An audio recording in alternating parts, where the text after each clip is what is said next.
서울의 한적한 외곽에 위치한 오래된 아파트 단지에는 사람들이 알지 못하는 비밀이 숨겨져 있었다. 전해지는 이야기에 따르면 아파트는 30년 전에 세워졌고 처음 지어졌을 때부터 여러가지 이상한 사건들이 이어져 왔다고 했다.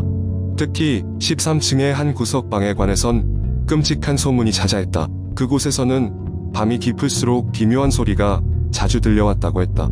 어느 날 대학생이었던 지우는 학교에서 다큐멘터리 프로젝트를 위해 이 아파트에 대해 조사를 하기로 했다. 친구들 몇 명과 함께 아파트를 탐방하면서 지우는 점점 더 그 이상한 방에 대한 관심이 커졌다. 이미 이사간 지 오래된 빈 방이었지만 사람들은 그곳을 피했다. 13층에 도착한 그들은 문 앞에서 이상한 한기를 느꼈다. 문에 달린 유리창 너머로 마치 누군가가 지켜보고 있는 느낌이 들어서 준비해온 카메라를 꺼내 몇 장 찍었다. 그날 밤 지우는 찍은 사진들을 정리하면서 섬뜩한 걸 발견했다.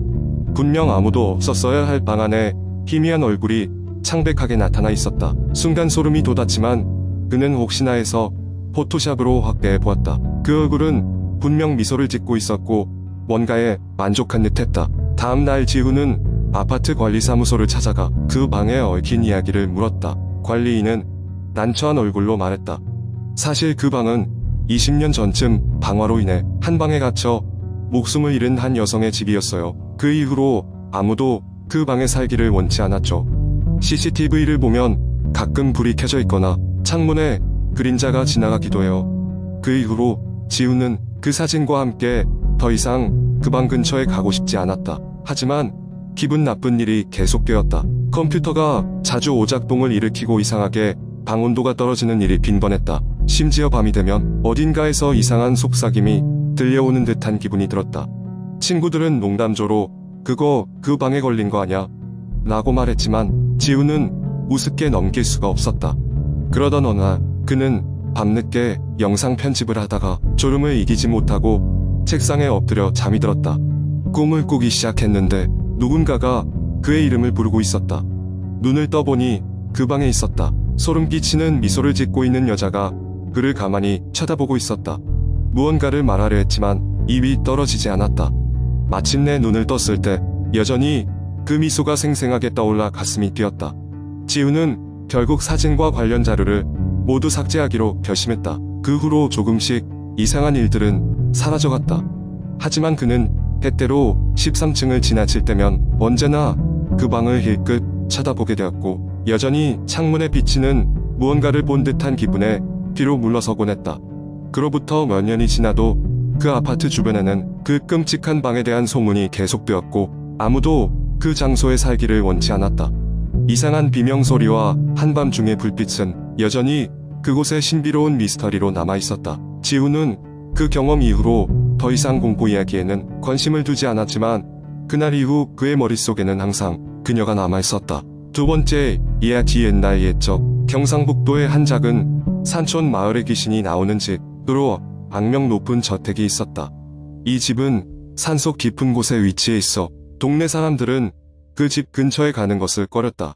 그 집에 한 번 들어간 사람은 다시는 돌아오지 못한다는 소문이 돌아 탄생한 뒷이야기들은 많았지만 확인된 바는 없었다. 이야기가 시작된 것은 여름이 한창인 8월 어느 날이었다.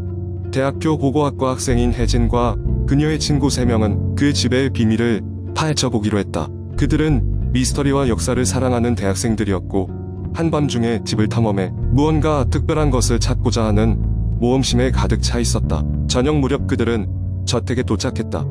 집은 오래되어 금방이라도 무너질 것처럼 보였고 울창한 나무들이 집을 둘러싸고 있어 기분 나쁜 느낌을 자아냈다. 산들바람에 나뭇잎이 흔들리면서 이상한 소리가 들려왔다. 문을 열고 안으로 들어간 순간 그들은 차가운 공기에 쌓여 전신에 소름이 돋는 것을 느꼈다. 현관에는 오래된 장식품들이 놓여 있었고 벽에는 기이한 그림들이 걸려 있었다. 그들은 파란 빛을 발하는 손전등을 껌껌한 복도에 비추며 천천히 집을 둘러보기 시작했다. 집은 생각보다 훨씬 크고 복잡하게 얽혀 있었다. 그러던 중 그들은 지하실로 통하는 문을 발견했다. 나무로 된 덧문은 굳게 닫혀 있었지만 약간의 힘을 주자 삐걱거리며 열렸다. 그들이 지하실로 내려가자 어둠 속에서 무언가가 빠르게 지나가는 듯한 느낌을 받았다. 마침내 지하실 바닥에 도착했을 때 그들은 모두 놀라 멈춰섰다. 지하실의 한가운데에는 알 수 없는 기호들이 그려진 커다란 원이 있었다. 그리고 그 주위에는 낡고 먼지가 쌓인 책들과 희미한 빛을 발하는 촛불들이 놓여 있었다. 더 섬뜩한 것은 그 원 안에 긴 머리를 늘어뜨린 여자 그림자가 서 있었다는 것이다. 처음에는 그림자인 줄 알았던 그것이 갑자기 움직이기 시작했고 그들은 그녀의 얼굴을 제대로 볼 수 없었지만 비명소리가 메아리치며 귓바퀴 속을 파고들었다. 패닉 상태에 빠진 그들은 혼비백산하여 지하실을 뛰쳐나왔다. 그러나 집에서 나가는 길은 집어 삼킬 듯한 어둠과 미로처럼 꼬인 복도로 인해 시위 허락되지 않았다. 한참을 정신없이 뛰어다닌 끝에 그들은 출입구를 발견해 집 밖으로 탈출할 수 있었다. 하지만 그 사건 이후 그들의 삶은 결코 이전과 같지 않았다. 그들이 밤마다 꾸는 악몽은 도무지 설명할 수 없는 불안을 가져왔고 귓가에는 여전히 그날의 비명소리가 울리는 듯했다.